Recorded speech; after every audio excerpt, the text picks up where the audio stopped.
It's Monday. Welcome back to your daily WOD review. We've got a slightly different format. You'll notice the app is somewhat more confusing, with hopefully the end goal of being less confusing. I have gone through that in the future past times with a weekend update. You can find that on the Facebook page. Also, as a separate link, I'll put into the warm-up for a few days just so everybody can get it across. But I'm going to explain why and which track we should be in and what's going on with that. I am going to brief the day as normal, so full equipment, no equipment, partial equipment. I'll go through it all. But hopefully this change makes things a little bit more approachable for everyone depending on what they have access to. Cool. With that out of the way, let's get into Monday's warm-up.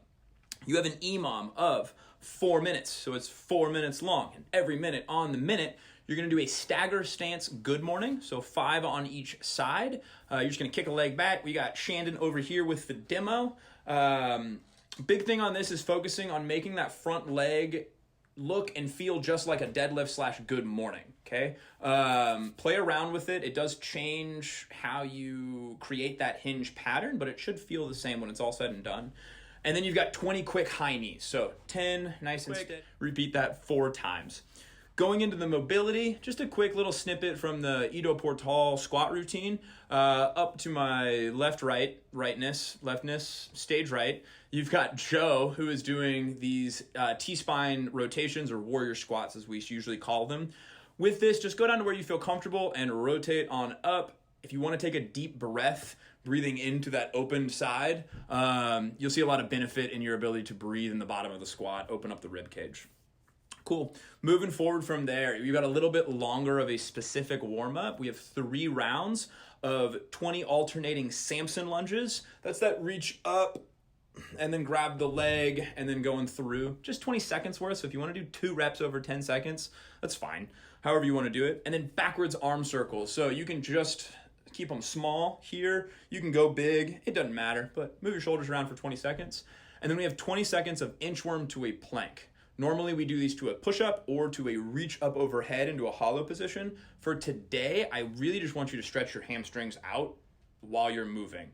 So just go to the plank and then come back up, just focusing on that hinge position. Once you go through 3 rounds of that, so that should be about 3 minutes worth of work,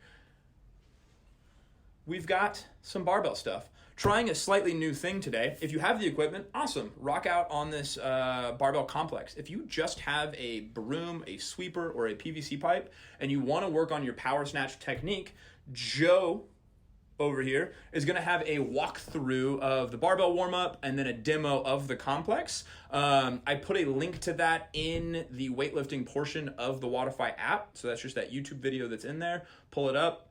It's about 3 or 4 minutes long. You can do the workout or the movements with Joe and then go through the movements by yourself, however you want to do that. We thought that would be a neat way to incorporate the coaches and also get you guys to get a barbell in your hands instead of whatever we've been using, dumbbells and kettlebells and whatnot. If you don't have that or you don't want to do that, we can also work on our single leg stability. So you have a single leg vertical jump. This is where you're balancing on one leg, like your right leg, and then you're going to jump up and down 3 times, but with a pause of about 2 seconds in the loaded position. So you'll load up on one leg, pause, focus on controlling that knee movement, and then drive yourself up and then land with stability, fix it, do whatever you need to do, and then you're going to do that 3 total times and then switch legs.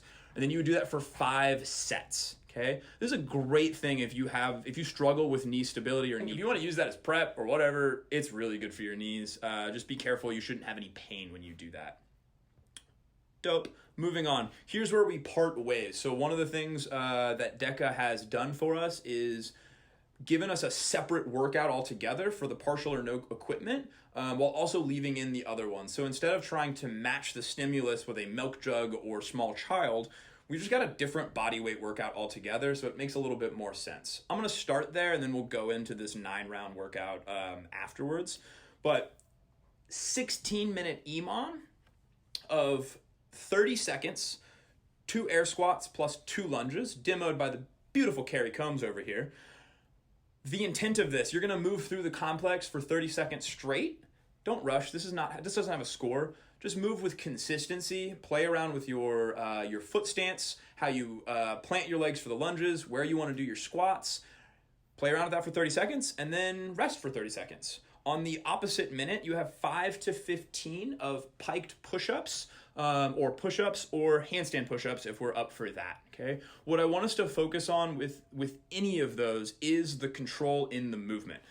This is not for score, so we can really use a rep scheme that makes sense for us to have the wheels stay on the bus, okay? A lot of the times with push-ups, it's really easy to just have things fall apart and just start to snake and worm things around. So keep it as clean as you can. Work that negative if you're still working on any of the push-up progressions, and cut yourself off before you need to, okay? Move with purpose, dial in those movement patterns, try not to compensate with anything that you might do if it was for time or for a score. Once you go back and forth for those 8 rounds, call it good. That's a good workout. That's a lot of squats. That's a lot of push-ups. If you have partial equipment, we have an alternative workout or full equipment of 9 rounds, 8 ground to shoulder or power cleans, and then 8 handstand push-ups with a 2-minute rest after round 3 and 6. So essentially what this is 3 intervals. So you're going to do 3 rounds, rest, and then repeat 3 rounds, rest, and then repeat 3 rounds, okay? This is a lot of reps. It's a lot of volume. If you struggle with handstand push-ups, the total volume is 72. So cut those down. I know it doesn't seem much to cut it from 8 to 6 or from 8 to 5 reps, but that might allow you a little bit more consistency and you have the ability to get more out of the workout metabolically. So scale as needed. It's super fun. I just did it. It'll give you a run for your money for sure. Yeah, keep track of that rest time. It does go quickly. It's kind of a tease. So once you get done with that, we can work on some piked compressions. This I would encourage everyone to do at some point. When we're at home, this is an easy thing to knock out and just grease the groove, as we call it. These piked compressions are somewhat of the secret sauce to toes to bar, but also a lot of high-level gymnastics. The ability to use our abs in that compressed pike position is incredibly valuable for so many things that we do. All it is 50 reps accumulated. So take your time, experiment with where you put your hands, experiment with how much you can point your toes. If you cramp up, awesome. Just sink into that cramp and go for some more reps. It will teach your nervous system how to be in those positions a little bit better. Rest as you need to, and everyone should do those. All of you should do those. And that'll take us to Tuesday. I hope you guys had an awesome start to the week, and we'll see you tomorrow. What kind of coffee do you guys like? You like it black? You like it with creamer? Do you put butter in it and blend it? Highly recommend. Do you not like coffee? That's weird. Espresso? What kind of person are you? I don't know. Put it in the comment thing.